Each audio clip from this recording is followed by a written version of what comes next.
wide shot Brooks on camera. Might go no sweatshirt second show. I'm heated. Guys, my notes for this are dog shit. It's a bunch of stuff that we can just talk about. Yeah, we can just talk about it.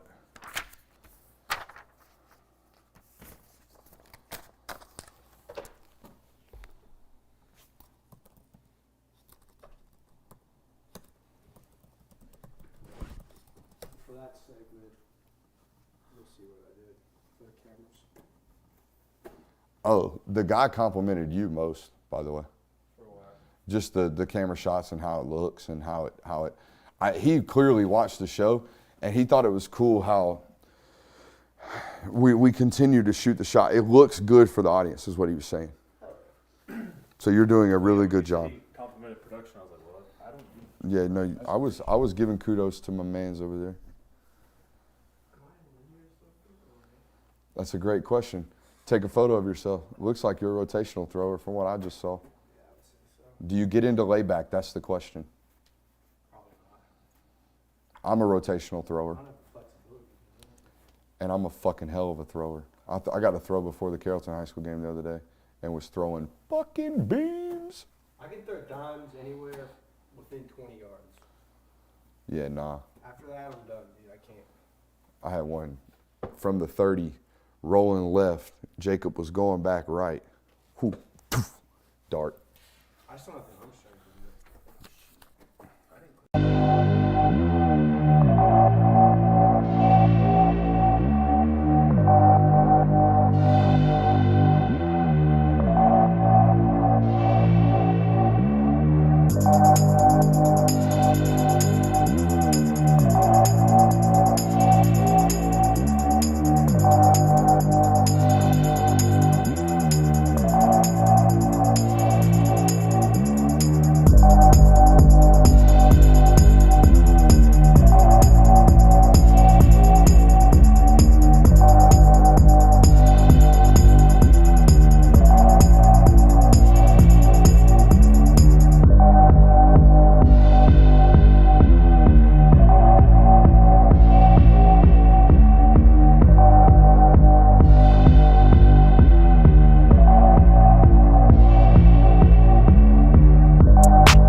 Welcome in, ladies and gentlemen, to NBR, or as we like to call it around here, Nothing But Rants, the show where I find topics that I'm oddly passionate about and I pontificate upon them. These are not hot takes, but rather takes that I'm hot about. What's up? You really like that?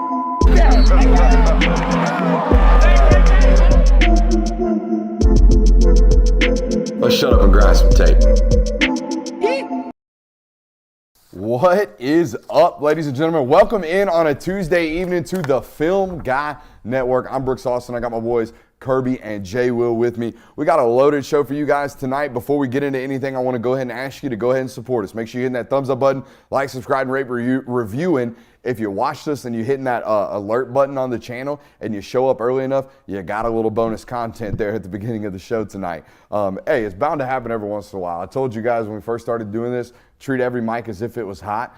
So yeah, the notes are a little short tonight, but we're going to figure it out. But welcome in. Make sure you're hitting that thumbs up button, like, subscribe, and rate, review, and however, wherever you found us, okay? Whether you listen to us, whether you watch us, okay? Make sure you're leaving a review. Make sure you're leaving a comment. Make sure you're doing your part, apart from just listening and watching. Even though if you just do that, hey, we love you for it. Participation awards around here are given out. We appreciate you guys for participating in general. We do it every single Tuesday here on the network. It's one of my favorite games to play. I think we should go ahead and rattle it off. No need to worry, no need to waste, no time to waste. Let's go ahead and start playing Guess the Lines for Week 7. It's a loaded slate, Jonathan. Go ahead and rattle off our first matchup. Give us a little preview, my man. All right, we got one team that's kind of rebounded itself a little bit. Looks like it's taking control, and it looks like they're going to be rolling into a conference championship game by December. The other one kind of lost right now. So we got Alabama versus Arkansas. Ooh, Sam Pittman. Tough route for my boy. We said it at the beginning of the year. Arkansas got to win out the first 2 or 3 weeks because you're going to take 5 L's in a row. Had to have that BYU. Had to have that BYU game, and they dropped it. But because a 3-4, maybe a 3-5 looks a whole hell of a lot better than a 2-5, which it looks like, or a 2-6 rather. It looks like they're about to be staring down. So Arkansas heading into Tuscaloosa, Alabama obviously coming off of that road win. A massive win for them in this sense. And I don't think we did a good enough job talking about it last night. We talked about going into that matchup how Texas A&M did everything well that Alabama doesn't do well. Okay, Texas A&M stops the run well. Okay, Alabama needs to run the football. Okay, Texas A&M can get after the quarterback. Alabama had a problem protecting their quarterback. Texas A&M did a good job of requiring teams to beat them through the air. Jalen Milroe and Alabama's offense prior to Saturday hadn't shown a recipe or an ability to win games in which they become one-dimensional or forced to be one-dimensional. Well, guess what happened Saturday? Saturday, they couldn't run the football. Saturday, they had to throw to win. Saturday, Jalen Milroe completed balls and won a game in a style of game that I didn't necessarily know that he was going to be able to do so. So before we give the lines, I think Saturday, Jalen Milroe did something that, guys, this channel, this group of analysts said that we didn't think they could do. Hell, last week I said this was Mohamed Sanu. This is a football player in the sense that if he's not wide open, pull the ball down and run. It's a joke. Everyone, y'all laughing. That's exactly how analysts were talking about this dude. People were talking about, and I still do to an extent, the intermediate passing, the short passing. It's not like it was perfect on Saturday. The deep bombs were there because Texas A&M was letting guys just run right by him. The Jermaine Burton bombs were there on Saturday, and they were completable or incompletable, right? We either complete it or we throw it out of bounds. The intermediate stuff's still not there, right? We still are a one read, chuck it up, get it done, but they got the daggum job done on Saturday in an environment, in a game, in a style of game that I didn't think they were going to win. So before we talk about and actually going against the lines, thoughts about Jalen Milroe being able to win that style of football game? It's exactly what we needed to see from Alabama for people to start almost, I hate to say rebuying in because it is Alabama, but yeah, rebuying into the Alabama stock this season was to see better quarterback play and to see that this offense can be explosive through the passing game. So to see that from Milroe last week, and if he can continue that and continue to have success as an actual thrower, then people are going to be jumping right back onto that Bama wagon. I don't think you should jump on the Jalen Milroe and Bama wagon just yet. I do think he played an incredible game. I didn't expect him to throw for 300 yards, but I do think a lot of that was A&M's got a pretty rough secondary, and Jermaine Burton had an incredible game. So It's a good sign if you're an Alabama fan. It's good that you already know he can be a dual threat, and now he has the capability to pass for this much. Good news, not permanent news. Yeah, I don't think this is, he's finally picked it up and he's going to be doing this the rest of the season. I wouldn't expect Jalen Milroe to have 300 yards every game. I love the take. All right, let's go ahead and guess the line. I'm going to put it at Bama. Man, this is going to be a heavy line. I'm going Bama minus 17. Yeah, it's definitely 2 touchdowns. I'll go 15.5. 19.5. Yeah. God dang, almost 3 touchdowns there by right. Bama.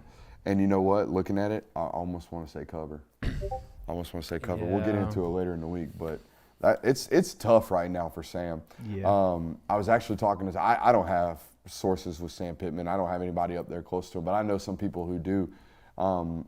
Apparently the vibe around Arkansas right now isn't quite exactly a hot seat. I think he knows he's got into next year, and it kind of gets to ride out the KJ Jefferson years, and then after that, we'll see what it is. Mm-hmm. But I would love to gauge, and I wish this is why I wish this, and eventually one day this network will be that big.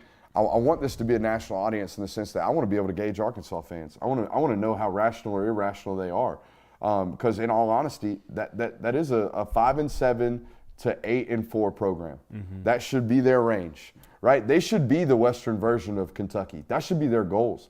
I saw a stat today that Kentucky has only had 2 wins against SEC opponents that had winning records inside the conference, okay? Yeah. Arkansas should fucking feast off Mississippi State. Arkansas should feast off of beating Ole Miss every other year, right? Arkansas should feast on what is the bottom of the SEC West and nab off somebody who is better than them every single year like Kentucky does. I think if that were the fan base's expectations of that football program, then guess what? Sam Pittman gets to stick around and should be sticking around. Mm-hmm. But no, I'll take the win on that. Minus 19.5 is a lot for me. But no, I think the 17.5 was the number. All right, what do we got next, Jay? We'll set it up for us. This is the game of the week, in my opinion. Absolutely. It's Oregon at Washington. This is the game. To me, it has the recipe to be the game of the year so far. Yeah. I know Oklahoma and Texas is a big rivalry. This has massive implications, ones that we're going to talk about even beyond this segment tonight. I mean, do you have to treat this as an elimination game if you're Oregon and Washington? We'll get right into it. We'll go ahead and dump this segment. We might as well hit it. Might as well hit on it right now. So we had a segment kind of like this the other day of a whole bunch of what ifs. I think there are a handful of remaining unbeaten teams in college football, and you can separate them via conference, right? Is Georgia going to win out and win the SEC and remain undefeated? That's the question. Michigan, Ohio State, Penn State in the Big Ten. One of those teams, are they going to remain undefeated and win out? In the Pac-12, we're going to talk about it right now, USC, Oregon, Washington. Which one of those football teams is going to win out? We've already talked about the Big 12. Is Oklahoma going to win out and remain undefeated? Florida State, UNC, and Louisville in the ACC, a potential chance that all of them remain undefeated. So when you ask the question of, is this football game a must-win, and is this an elimination game for the loser of this football game being Oregon or Washington, the answer is found in what happens to the remainder of the field of college football. Okay, the biggest scare for me right now, if I'm anybody in the Big 10, Big 12, Pac-12, is the idea that UNC or Louisville or Florida State, one of those teams is going to be left an undefeated football team and not have to even play in their ACC championship game. That is going to be insane if that happens, and there's a possibility that it does. So I think it's way too early for these type of hypotheticals, but yeah, you get left out. I mean, that's the crazy part. We're halfway through the season, and we have Power 5 football teams. Nowadays, or usually at this point in the season, we're like, hey, is UCF's schedule going to be big enough for them to run the table and get into the college football playoff? Is Houston's schedule, whatever the non-Power 5 is, because we've ran out of undefeateds. Guys, we got 1, 2, 3, 4, 5, 6, 7, 8, 9, 10, 11 Power 5 football teams halfway through the season that are undefeated. So, yeah, it is an elimination game from that standpoint if everyone's going to remain undefeated in college football, which looks like there's going to be a lot of them, guys. I mean, there's a bunch of those teams right there that have paths to undefeated slates. Give it 3 weeks. Give it 3 weeks. Yeah, I mean, it is give it 3 weeks. I also wholeheartedly agree that you have to treat it as an elimination game. There is a statistical possibility that you can still lose this game and get it. I mean, last year, if USC beats Utah, they're probably a playoff team. So I think you don't want to have that one loss, especially as a Pac-12 opponent where you're not right now in the top 5, either of them. So I think you should have to treat it as an elimination game, but I don't think it is a true elimination game where it's losing, you're out of the playoff. What do you have the line at? Oh, well, I just want to put a bow on this discussion. The more and more I talk about this, the more and more we walk through these potential outcomes, I've been the biggest critic of the expansion to 12 playoff teams. I've hated it. I've always thought it was like a lessening of our sport. But when it comes to this particular season, a 12-team playoff would help us actually answer these questions. Because midway through the season, I do think there are 10 really, really good football teams. And I think there are 2 almost flawless football teams. I think Georgia and Michigan have kind of separated themselves from the rest of the pack. They've also proven to be a little bit vulnerable. There are recipes to beating them. They're not perfect football teams, but they have separated themselves, in my opinion. But there are 8 football teams that I don't know. I don't know who the other 2 teams are out of those 8 that are available. And for that reason, I think a 12-team playoff is dope. But we have suspense. We have suspense the rest of the football season with every single one of these games. We're going to be waited around with bated breath, and we're going to be able to talk about this right here. Oh, did Washington get eliminated this weekend? Did Oregon get eliminated this weekend? We have that now, and that's what's great. It's one of the many things that's great about college football. We don't have that next year. We don't have that moving forward. That's kind of sad to me, but it's kind of dope that we're going to kind of get a more perfect champion. We're going to get a more complete champion. We're going to have a more in the sense that we know for a fact that team was the best team, but we're not going to get the pursuit of perfection anymore. Yeah. It's not going to be a requirement. The thing that I think people don't appreciate when you are pro-expansion is that the back half of the season for a lot of teams, your playoff has started. Yeah. For Texas, it is single elimination. For Bama, it's single elimination. You entered the playoff as soon as you lost to A&M, as soon as you lost to Oklahoma. That's what people don't realize. You're in a pseudo playoff right now for some of these teams. Obviously, you still have 6 or 7 teams that are in the top 10 that can still lose that game before they have to go, oh, shit, we need to win out. But you take that away when you add the 12 team. Like you said, you take away the suspense of it. Whereas, Bama can't lose another game. That tight butthole is gone. Yeah. That sphincter sphinx. It's all loose. Yeah, I mean, there's a guy on Twitter that's been making the elimination graphics. Anytime a team gets to 2 losses, it'll say Notre Dame officially eliminated from the college football playoff. Don't get that no more next year. No, you don't. All right, guess the line. I'm going to say, in my opinion, Vegas should favor a team like Oregon in this matchup because they are defense and line of scrimmage based. I'm going to say Oregon minus 2.5, even though they're on the road. God dang, I'm taking Bowden. What? Yeah. I'll take Penix to win the football game. Though. You know, my guess was around the 2.5, 2 mark, so I'll give it 3. But I think 2.5 is the right call. Oregon favored? Yeah. Yeah. What's the So line? you said what? I said Oregon 2.5. Neither one of you are right. Washington is favored, and they're favored by 3. Wow. So technically you win, We'll I take guess. it. I mean, I'll take a win in that scenario. Yeah, how about it? Washington being favored. Winner of the football game, quarterback who wins the football game might lock their seat in for New York. Yeah, because statistically yeah. moving forward, they'll be Assuming that they even if they're 2 lost football teams. Assuming they're that they fine. maintain status quo. They win this weekend. Oregon and Washington avoid being a 3 loss. I mean, you're the team game of the for week. most. You're going to get that platform this week Yeah. of where's your Heisman moment. What time do they play? 3:30 on ABC. Would have liked it to be a nighttime like 9. Yeah, that's what we were hoping for too. That's what USC been Notre dope. Dame is. Yeah. Yeah, they're gonna avoid that. Mm-hmm. USC Notre Dame, most people will. So yeah, it's a dub for me. What do we got next, Jay Will? Another one of those things where they're not in the same division, but they're kind of both in the same situation where we don't really know who they are yet, but this game might help us figure out who they are. We got Texas A&M at Tennessee. Tasty. Tennessee coming off of a bye. Tasty. Tennessee coming off of a bye and a massive home win against South Carolina. Get to stack a couple home games in a row. Been comfy, been cozy. Been in Neyland for almost a month now. Yeah. Basically, as a football team since the win since the loss rather against Florida. Yeah. I'm going to set this line. I think A&M's the far more talented football team, but I think Neyland Stadium, not far more, I shouldn't say that. I think they're the more talented football team, and they have more consistent quarterback play. I think even Joe Milton, even Tennessee fans will tell you, a lot of up and downs in that performance, game to game, snap to snap almost with him. That being said, Neyland Stadium spooks Vegas, spooks the betting public. I'm going to say Tennessee -1.5. Basically a push, just giving the points advantage to Tennessee via home field. Yeah, I agree with you on that. I think another thing Vegas is probably looking at is that A&M secondary just gave up 300 passing yards to Jalen Milroe. Of all folks. And I would be willing to argue that Joe Milton is a better thrower than Jalen Milroe. Before you tell us a line, I just want to say, honey, I love you to death. Okay, don't touch my fridge. Okay, not that you watch the show. Okay, you watch the intros in case I say something about you. But you're definitely not 30 minutes deep into the second hour. All right, we know that for a fact.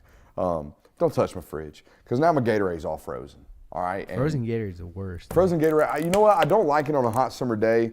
Cools you off and you know, Mystic Mountain Blueberry, all that good stuff. But the frozen Gatorade, brutal on a show like today. And she came down here, love her to death.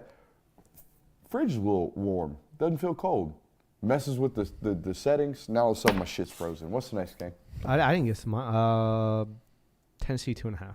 Tennessee 2.5. What's the line? Kirby with the win. Tennessee -3.5. Wow. Let's go. I like A&M to win that game outright. Right now. We'll see about my analysis tomorrow We'll when see. we make final predictions. All right, this next Kirby wins game, that one. I'm up 2-1. This next game is the definition of these are two teams that you better not sleep on because they gonna get you. UCLA at Oregon State. This is a slobber knocker. This football game is going to be 14-10, maybe a 15-12 Wake Forest Clemson type football game here between these two football teams. UCLA on paper might have the best defense in the country. It's crazy. On paper. This Leon Latu guy lead the nation in sacks. Also lead the nation, and maybe not lead the nation in sacks, lead the nation in quarterback pressure rate. Going to be a first-round draft pick. Assuming all of his physicals passed. Do y'all know the story about Leon Latu? Do not. He was at Washington, was a 5-star recruit, basically had to medically retire because there was a broken vertebrae in his neck or something going on in his spinal column in his neck. Ultimately moved on to UCLA. UCLA's doctors cleared him. He's back now. It's a great story. He's one of the best players in college football. It's terrifying. It is terrifying. It's 100% terrifying. Any type of spinal injuries, but he's been cleared. Everything looks to be good. He's had multiple years of repairing the spinal column and getting back to playing football, and everything seems to be clear. We'll see what happens with the NFL draft process. I would imagine teams try to stay away from him, or not try to stay away from him, but are fearful of that being a potential injury or potential issue. But bottom line, UCLA defense elite, Oregon State's defense elite or bordering elite. Offensive styles here between these two football teams relatively standard as well.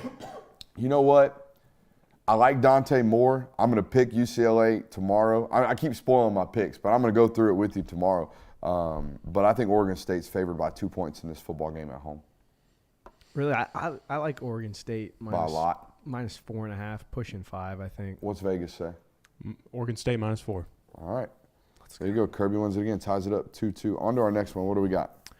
I don't even know how to preview this game for you. ACC, man. Miami at North Carolina. Here you go. Obviously, Mario Cristobal coming back from one of the biggest coaching blunders in the history of the sport. Do we know of anything worse? Anything that's been more humiliating from a coach and more defeating? Did you watch the postgame press conference? Yeah. It's 5.5 minutes long. It's the shortest press conference I've watched all year. It's 5.5 minutes long of him basically having no answer. I honestly, as a football coach at that point, you almost got to go in there and say, look, guys, I messed up. It's on me. I fucked up bad. I don't know where we need to go with this press conference. I failed my players today. We had a position. Our players did enough to win the football game today. I did not do my job of protecting the win. And I'll open it up to questions. That's what the OC did. Really? He just outright took blame. He said, that's on me. He said, I made the call.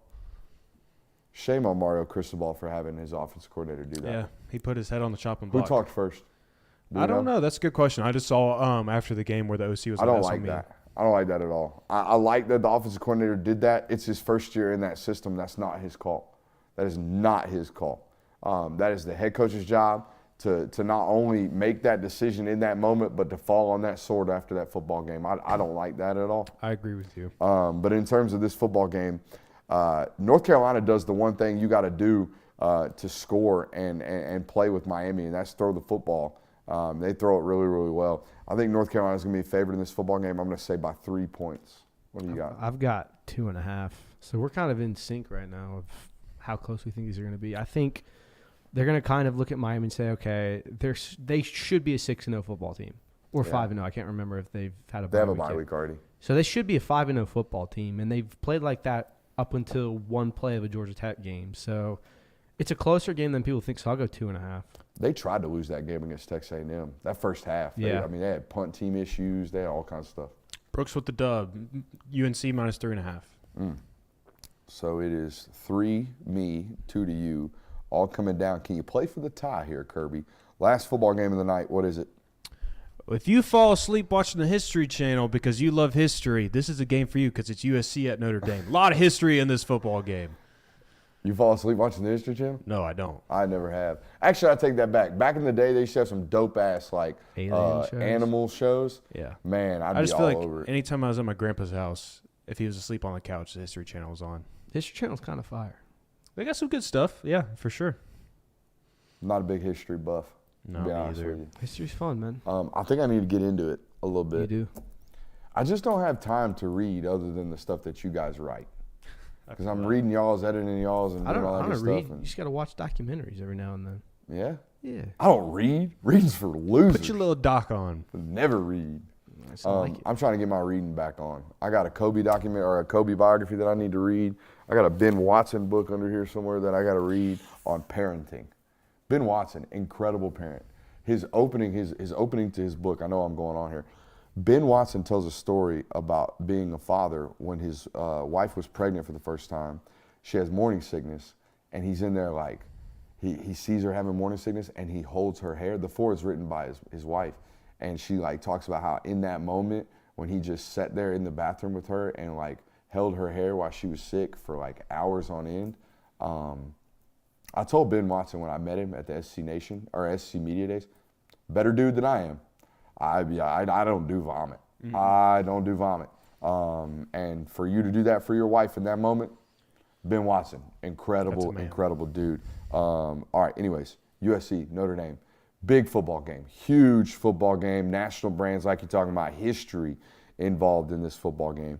I was talking about it on the VSN network, VSIN network, Brent Musburger's network out there in Vegas, big gambling show out there. They actually gave us a shout out for our production quality on the show. So thousands and thousands of people watch that Musburger network, and they gave you guys a shout out. So shouts out to the boys. Thanks, guys. Shouts out to the network as well. I know those guys watch us. It's one of my favorite weekly hits that I get to do. They're a really well done program out there. But we were talking about this, and I think the difference in the football game, I'm always going to lean line of scrimmage. If you're a line of scrimmage advantage, I'm always going to lean you. Yep. And if you can do things that make the other team stress the things that they can't do, like, I don't know, tackle, then I'm going to take you.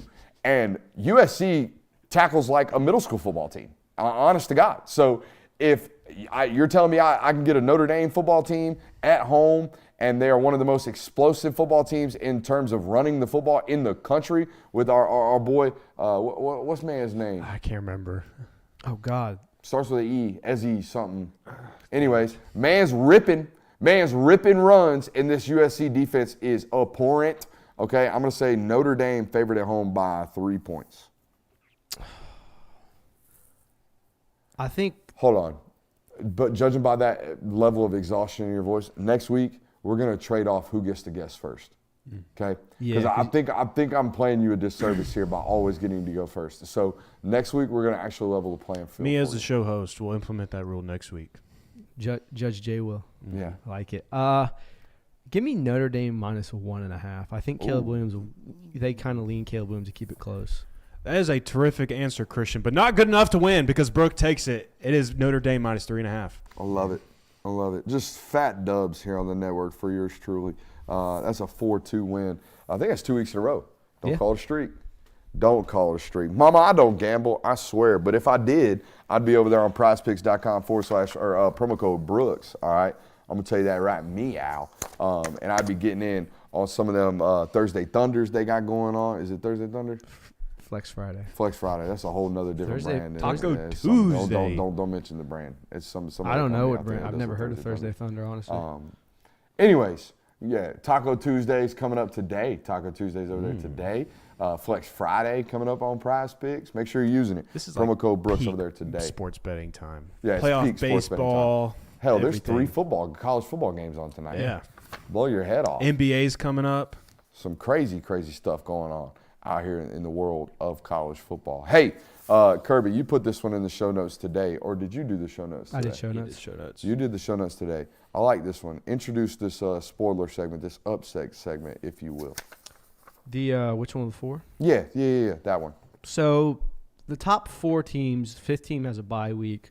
They don't play super big marquee games this week, but there are kind of some games where you go, that's a sneaky matchup. For example, you've got UGA at Vandy, Indiana at Michigan, Ohio State at Purdue, and Syracuse at Florida State. Oklahoma on a bye. Yeah, Oklahoma's on a bye. So out of those 4 teams, if you had to pick one to say that's a team that's going to get upset this week, who would you pick? Well, it's definitely not Georgia.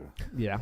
I think Georgia beats Vandy by the midway through the second quarter. We're like, all right, enough of that. I might kick up a post-game live stream at halftime, honest to God. I think it's going to be that bad. It's just, I mean, unless explosives happen, okay, which I don't believe to be the case, but Florida gave up a couple touchdowns on Saturday, just like 75-yard gashers because the Seals kid just chunked it up and threw it. Did you know A.J. Swan got benched? Wow. Yeah, I think it's going to be a lot of shockers to a lot of Georgia fans that are like, oh, this A.J. Swan guy, pretty cool story. The Cherokee County, Georgia kid, playing for Vandy, looked good as a freshman. Is he going to be in the portal? Think he might be in the portal this year. There are some football teams that apparently are interested as well. Just word on the street. Word on the street. Shout out Key Glock. Shout out Key Glock. I was wondering if you were going to get it. I can't do the next lyrics. Yeah, I can't either. Like, that homie Key. But anyways, yeah, I think it's going to be an interesting football game. Or no, it's not going to be an interesting football game. Georgia's going to blow that one out. So let's just eliminate that one. If I'm looking at these 4, okay, Indiana at Michigan, guys, I think Michigan is 2021 Georgia. Okay, I think they are. Defensively, when I watch them on tape, they're scary as shit. They're so physical. They're so big. They're so fast. They're so well coached. Okay, they're going to control a lot of football teams. Now, here's the deal. The moment they run up on somebody that can punch with them, they might be in trouble because they haven't had to play any other style. They haven't had to show that they can play any other style. It's very, very akin to me to that 2021 football team where Stetson Bennett's going into Arkansas throwing 11 attempts, and then it's like, okay, guess what? You're in the SEC championship game, and Alabama can score with you. And better yet, they can score better than you. So Stetson Bennett's going to have to throw it 35 times today. What's going to happen? He's going to throw 2 picks. One of them is going to be a pick 6. Okay? That happens to Michigan this year. I wonder what happens to them because the last 2 years, the moment it's happened, they've looked rather anemic and looked pretty troublesome to win that football game. Last year, I think it was Illinois that put them in a box and gave them a scare at home. I don't think Indiana's this football team this year. Okay? Indiana looked decent the first half against Ohio State. I don't think they're going to be big enough, physical enough up front to handle Michigan. I think Michigan rolls in that football game, which leaves us Ohio State, Purdue, Syracuse, Florida State. I think the team on upset alert is Florida State. ooh. I think it is. I think Ohio State handles Purdue on the road. Not even with the history? Not even with the history. I think Ryan Day's got this football team. Here's the deal. Purdue in years past, when they've snuck up on Ohio State, it's been via the explosives on offense.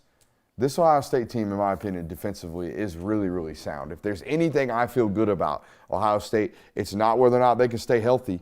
God dang, every single time I turn a film or tape on of Ohio State, 18's on the ground or Ibuka is now the one that might be questionable heading into this week. Okay, so health is a real major concern. They couldn't run the football last week. Offensive line plays up and down like Henderson's hurt. Henderson's hurt. So there are inconsistencies, but it's not on the defensive side of the football. So I think this week-to-week inconsistencies, up and down play, is no longer an issue with Ohio State for me. Okay, when they get beat, they'll get beat.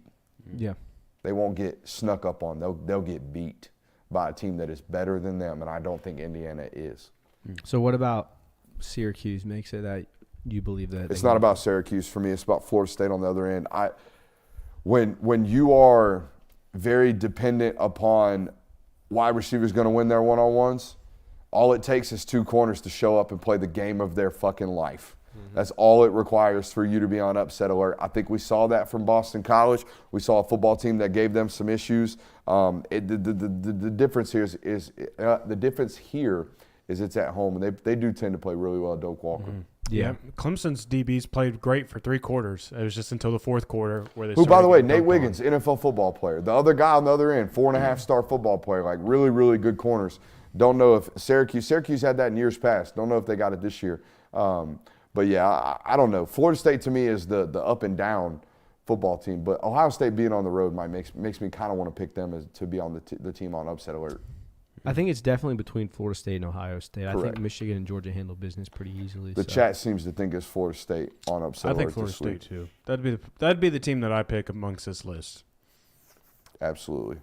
Where should we go next? Should we do these midseason awards? You want to? Let's do I it. do. I think it's a really, really good topic. And to be honest with you, we kind of do. I mean, every one of these national audience shows, I think, kind of does the same thing every week. It's like, oh, we do reactions, we do picks, and then we do final thoughts, and then we do yada, yada, yada. I haven't seen anybody doing midseason awards this year. Not yet. And Don't that's know why. usually pretty Place to common. be, man. So let's hammer them down. Midseason awards it is. Here are the categories. We have most improved football team. We have the MVP of college football. We have the most regressed football team. We have the biggest surprise and the game of the year so far.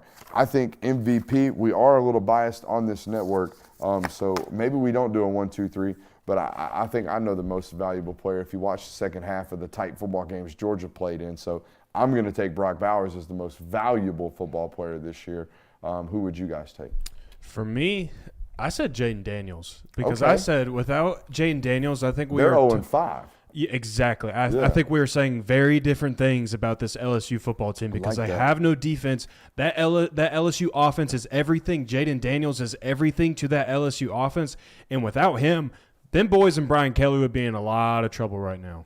Yeah. I like that take a lot. What do you got, Curb? For the same reason that Jay Will has, I have Caleb Williams. I think if you've Yeah. watched this USC team, they are very bad on the defensive side of the ball. And they've had kind of lulls on their offense every now and then. Caleb Williams has had to do superhuman. He's had to carry linebackers to the end zone, things like that. So it's like, if you take Caleb Williams off that team, what is USC right now? I think they're a very bad football team. Whereas, as amazing and as much of a difference Brock Bowers makes, his absence I don't think You're right. would necessarily affect Georgia as much. You're right. They might not be undefeated, but they're still a very good football team. You two without him. kicked my ass in that category. Jaden Daniels and Caleb Williams are far more valuable to their football teams than Brock Bowers. Though I don't think they win that Auburn game without Bowers. No, in the I second half. agreed with that. I don't think so either. Agreed with that. So I think they handle South Carolina, but I don't think they get out of Auburn unscathed without the best position player in college football. Facts. I think we saw that in the second half. I mean, I think he had 9 yards in the first half of that football game. He had 125 in the second. So He had almost yeah, 150. Had in a the second. touchdown drive by himself, Yeah. basically. essentially. So yeah, huge, impactful performances from that young man throughout the year. Let's go on to most improved football team. I'll start here. I think it's Oklahoma. A lot of their losses last year were one-score losses, but that's a football team that's drastically improved year over year, particularly on the defensive side of the football.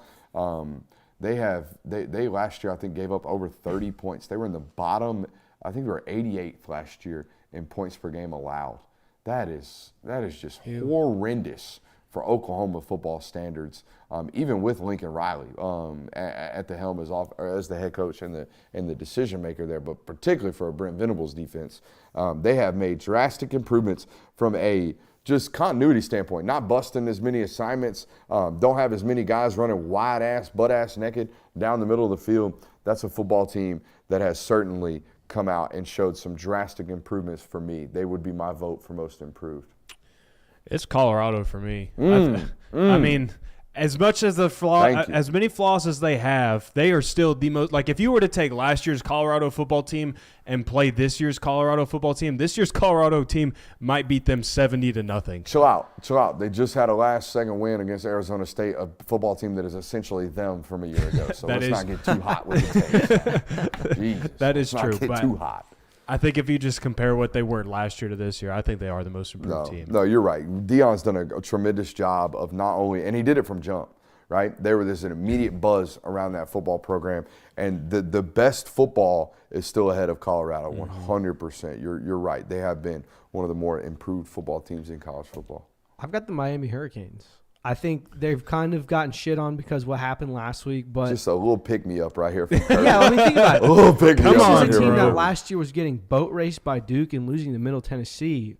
This year, they're literally taking a knee away from being undefeated halfway through the season. So, Middle Tennessee, Georgia Tech. I mean, yeah, but still, you should have won that game. So, I mean, the fact that you're taking a knee away from being undefeated says a lot about where you were last year. I almost picked Louisville, but I looked at their history. They went 8-5 last year. Yeah. So they didn't have a bad season. It's definitely surprising that they're undefeated at this point, but I would say that their improvement hasn't been as big as, per se, a Miami or someone else. Louisville last year with a 4-point loss to Florida State, a 1-point loss to Boston College, a 15-point loss to Clemson, so they got beat there. Another 13-point loss to Kentucky, they got beat there, as well as a loss to start the season, a 24-point loss to Syracuse. Obviously, a new head coaching And they still staff haven't played half of those over there teams as well. either. Huh? They still haven't played half of those Yeah, teams still either. haven't played half those teams on the remaining of their schedule, but yeah, they've controlled the early portion of their schedule. I think they pulled a classic Kentucky. Kentucky does this shit every year where they end up 5-0 going into their first big conference game, and they get drummed up, end up 8-5, and it's great. It's honestly gotten Mark Stupy a $6 million contract, but it is classic Kentucky, and it might be classic Louisville this year because they do have some real meat and potatoes left on their schedule moving forward. So that wraps up most surprise. I was going to say Florida here a couple weeks ago, and then they laid an egg against Kentucky. So that was unfortunate because Bayou Billy down there just doing this. He just up and down and up and down and up and down. And I think one thing that could help him, just don't say as much in the media. You know what I mean? Like, we know Kirby doesn't want to be there. Just do that. We know Kirby doesn't want to say anything. Just do that. Okay? But don't be short-sighted with the media. Don't be aggressive with them. Make them kind of like you. Either make them fear you or make them like you. I don't think he's doing either down there, and that might be an issue. I think Penn State has a 2-year window. I think Penn State, with their quarterback right now, with Drew Allar, he's going to play this year. He's going to be draft eligible next year. And that's it. I think they got a 2-year window with a really, really great quarterback. And I really think it's a 1-year window if you really look at their roster, how they're constructed. Their upperclassmen that are on that roster right now, the super seniors that are on that roster right now, the first-round top 15 pick at left tackle that they have right now. Those running backs are really, really good right now. But how long are we going to be good at the running back position, right? Only about 2 more years. Find out in 2 weeks. Yeah, I think you have a 2-year window at Penn State. You better figure it out. But they have been a really, really improved football team offensively because of their quarterback position. We'll let you guys go with who's the most regressive football team? Who's the football team that's taken the biggest step back this year? Clemson. Clemson for sure.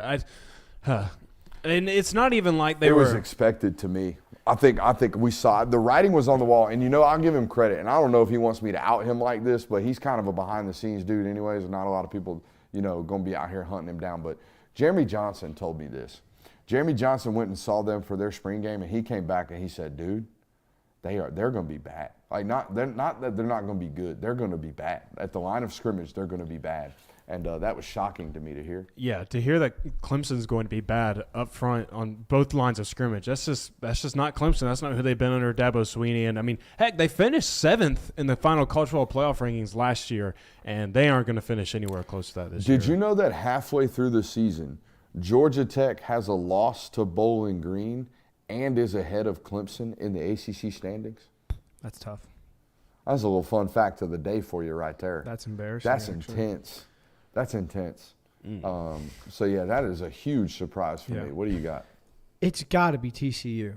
You went undefeated in the regular season last year. What is their record right now? They're 2-4, 2-3. Are you shitting me? It's bad. Yeah, they're not good. They're very bad. Sonny Dykes, little Gene Chizik, bottom of- Spider-Man meme, Maybe. little without the ring, Gene Chizik, Sonny Dykes. The bottom Hey-o. of the Big 12. Watch is out. just- Yeah. Or maybe Gus Malzahn. Nah, because Gus is a sustainable coach. Yeah, Gus is still thriving at you. Chizik's out here working for the SEC Network and working for Mac Brown Yeah. and giving up a half a hundo every Yeah. week. Yeah. He's been better this year. Yeah. North Carolina defense improved. Okay? Much improved. That's but yeah, but no, hard I mean, not to be. to be a national TCU's 3-3 says the chat. 3-3. Okay, Okay. But to be competing for a national title and you're already at 3 losses this year, where you had an undefeated regular season, that's a massive regression. And they had a lot of momentum, particularly on the recruiting trail last year. I remember during the national title, he's doing his media availabilities, and he was talking about how the week before the national title, they were playing official visit hosts to as many people as they possibly could. They tried to maximize every bit of that Uncle Mo that they were getting from the national title, and you were right, they did not do it. That was an option for me. Bama's regression in terms of their ceiling based off their quarterback play was for me on that list. But we kind of knew that. I think we were on this boat and on this train early in the season. There ain't no such thing as bully ball no more. You got to be able to go out and throw the football. We saw that this weekend for them, so I didn't take them. They actually did what they showed that they couldn't be able to do. But the biggest regression to me, you guys mentioned it, it's got to be LSU. The fact that they are about to, waste the last full year of Jaden Daniels, who's putting up astronomical amounts of points, and the fact that they're going to waste this offense that appears to me to be able to score 45 points a game, all because they can't play a lick of defense, is crazy to me. They have 2 losses on their schedule that are ugly, okay? Losses where they just didn't show up defensively, and that to me is pretty surprising to me. To see that type of regression. Wasting that with 2 defensive players that are really talented, and Harold Perkins and Mason Smith. Yeah.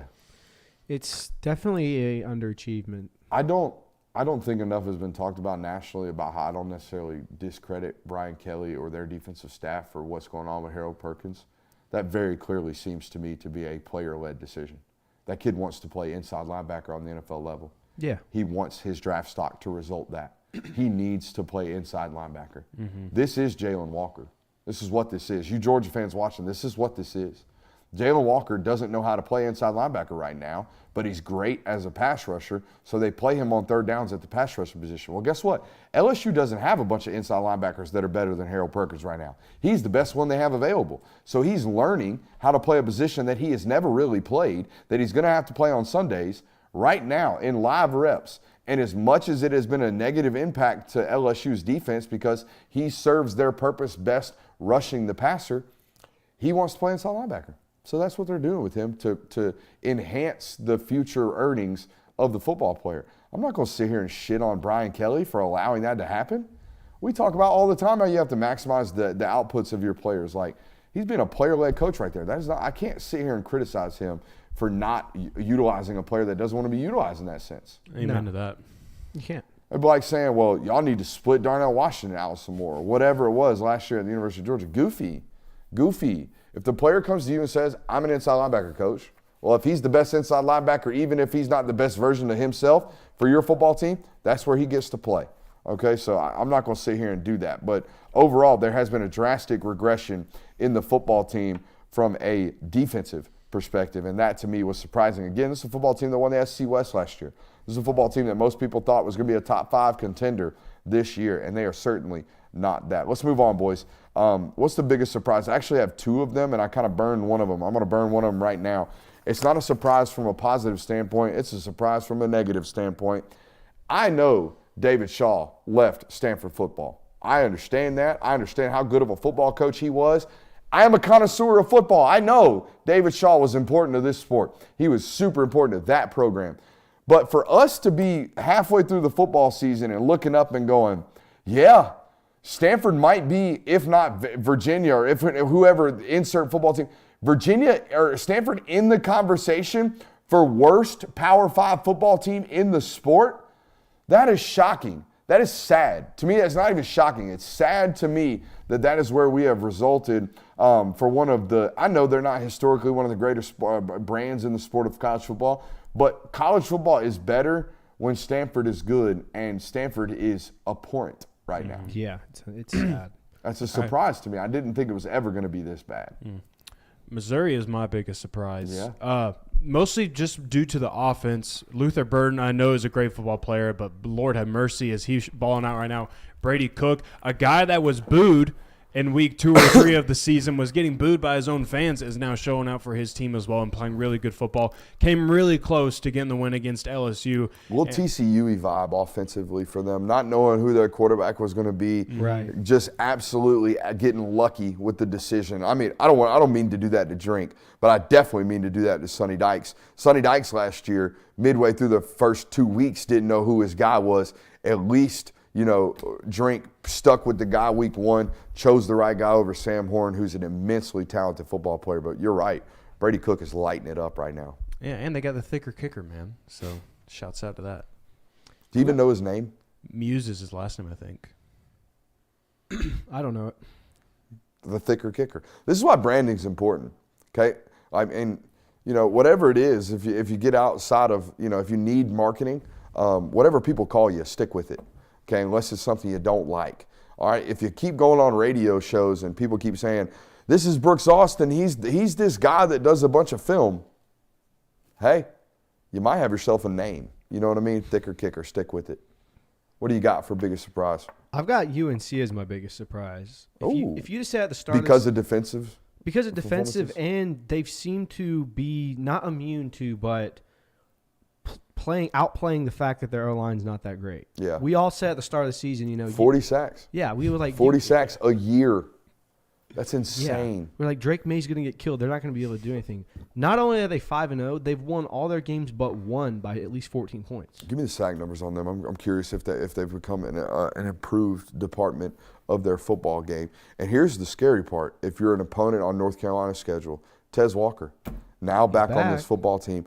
And I know he was able to dress out last week. I didn't quite see what he did or if he had any catches or anything like that or how they moved him in or got him comfortable. I would imagine he's been practicing, or I would imagine they've been able to keep him in shape and keep him in the loop offensively. So hopefully there's not like an acclimation period, if you will, with him coming into the season. What do you got sack totals wise? They're 59th in the country. They're allowing nearly 3 per game. Okay, so that's not near as bad as what it's been in years past. Years past has been about 6.5, 7 sacks a football game. So it's been pretty brutal for that football team. So shouts out to North Carolina for seemingly putting it together from that standpoint. Game of the year so far. What are we thinking? I'll let you guys go because I think I got the winner. Oh, all right. You do? Yeah, I think I got the winner. I think I've got the winner. I think it's an obvious one, right? I figured we'd all come in here saying the same one. What do you got? Oklahoma, Texas. Wrong. But tell me why. Go ahead.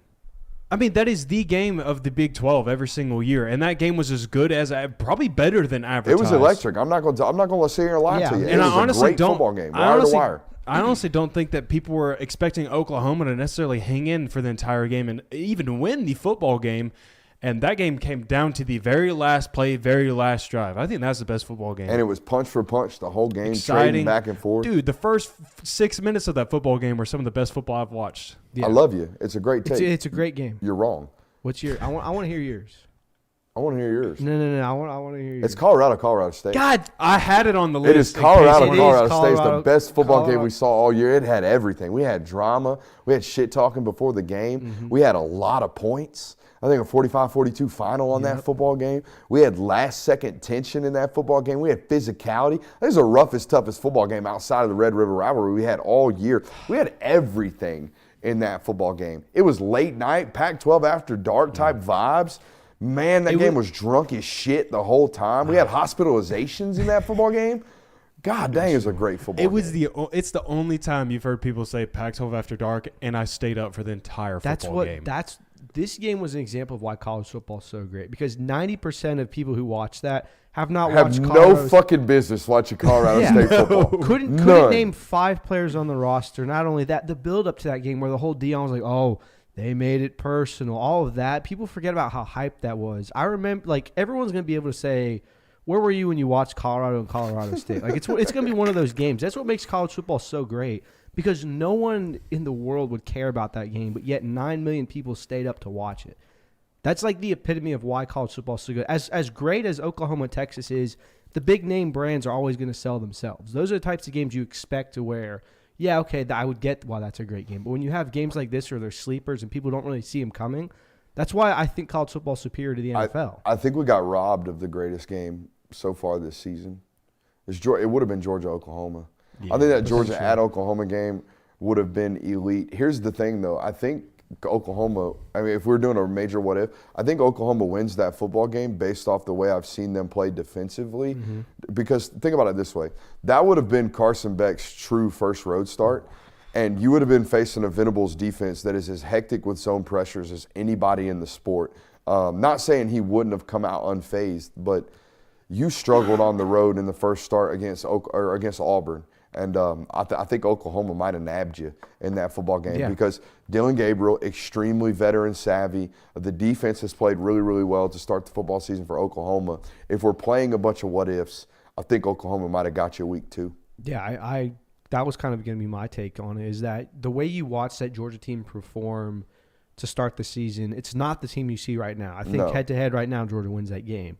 But you go into a hostile environment with a quarterback that would honestly, he would be making his first career start. Yes. You can say he started against UT Martin at home. That's not really a start. When you get thrown into the college football environment, that would be his first true start. That would have been so fun. That would have been a great game to go to. I don't know shit about Norman. I don't know nothing about that place. Either. And I would imagine it is a place of football, and that is it. Got to be. It's my place to be. It's going to fit right in the SEC West. Right in. Oh, yeah. Except for Austin. That's going to stick out like a sore thumb. Austin's going to make no sense to people from the SEC. Can you imagine somebody from Starkville going to Austin? Oh. Their fucking head's going to explode. It's going to be nuts. It's going to be like, what? There's more than one gas station here? Am I in another country? But no, game of the year for me was obvious. Colorado State. I put it on my list. I really thought I was being kind of sneaky picking that Okay, one. no. I had it on my list, too, because I assumed that you guys were going to go with Texas, Oklahoma, and I wanted to have backups. Yeah, So I mean, that what one else? there. What else is there? The Notre Dame Duke game was Alabama, elite. Texas. The Ohio State Notre Dame game was elite, but no points in those football games. Yeah. None. And I'm a proponent of, like, the greatest NFL game I've ever seen was the regular season Rams Chiefs game a couple years ago in New Mexico. It was so drunk, and points left and If right. you I think wanted a 55-52 final there. LSU Ole Miss. Damn good That's football that's game. another It's a good great one. call. That's That was a another really, ball really game. great That football might- game. We had a field storming after that as well. Oh, some Dude, legendary moments. that was the guy who got Some pushed legendary over. field storming moments there from that football Pole game. dancing on the field That's goal. a great submission, and honestly, it might be the winner. I mean, Nah, I still go Colorado State game was Colorado elite. State's a slight And they edge. stormed it after that because Yeah. it was a home game for them. It's been a good season so far, dude. It has been a really, really good college college football season so season. far. It's been a great time to have, ventured into the national content space. No Yeah. doubt. I think we've done a really, really good job here. So patting ourselves on the back there. Do we have anything else before we wrap up tonight's show, gentlemen? That's all we got. I think that is all we got. Hey, I love you. Make sure you hit that thumbs up button, like, subscribe, and rate and reviewing. We'll see you tomorrow night.